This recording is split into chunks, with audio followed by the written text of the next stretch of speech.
Where do you pay up the most if you live in a big football market?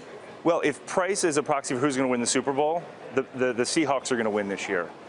It'll be a Seahawks-Patriots 2-year-ago rematch. Number 3 is the Broncos, followed by the Bears and then the Packers. The Bears, regardless of how good they may or may not be, are always one of the most expensive tickets in football. Most expensive tickets for their road games, home games, combination of the two? So that's home. Yeah. Road is a different story. Road is all about America's team. So you get the Cowboys and the Packers as the top 2. If there's a debate, the Cowboys edge the Packers out slightly on the most expensive road games at a little over $360.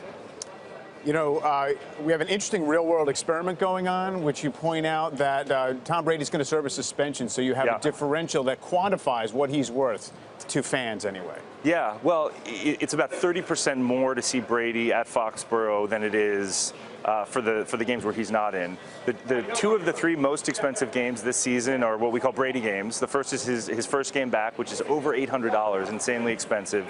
And then the next one is a later game against the Seahawks. And then the third most expensive game of the season is the Vikings stadium opener at US Bank, because they got a new stadium, and that's big news out in Minnesota. Where's the best bang for my buck? Where am I going to be able to go to watch a game for the lowest price? Yeah, well, if you're here in New York, it's the Jets. The Jets are about $100 less than the Giants this year, even though I think some expectations are a bit higher for the Jets. Overall, though, the cheapest ticket in football is San Diego. They've had a fair share of issues this season with not signing their draft picks, and their prices are actually down over 25% year over year. In part, I think, because of some of the negative sentiment around the franchise.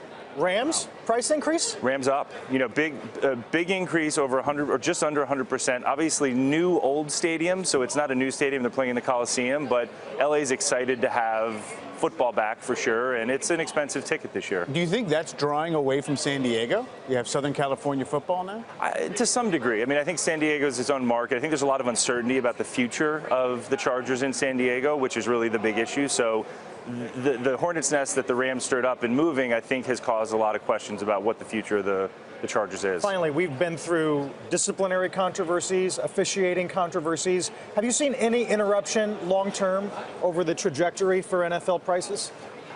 I don't think so. I mean, we've seen prices actually, the biggest increase year over year was this year. There's a lot going on in terms of teams managing their inventory more efficiently, which means that they're not selling as much to the secondary market or putting as much on the secondary market. They're holding it back. And that's one of the reasons why we think our IQ Access product is so good, because a lot of those deals end up getting released later to the fans. And so I think teams are controlling the market in a way that they really haven't done in the past. And there's less supply, demand's about the same, prices are up. Hey CNBC fans, thanks for checking out our YouTube channel. Here you're going to find videos packed with all of the information that you need to be smarter about your finances. You can subscribe by clicking right here and click on all the videos around me or the eye right here to watch the latest from CNBC. Thanks for watching.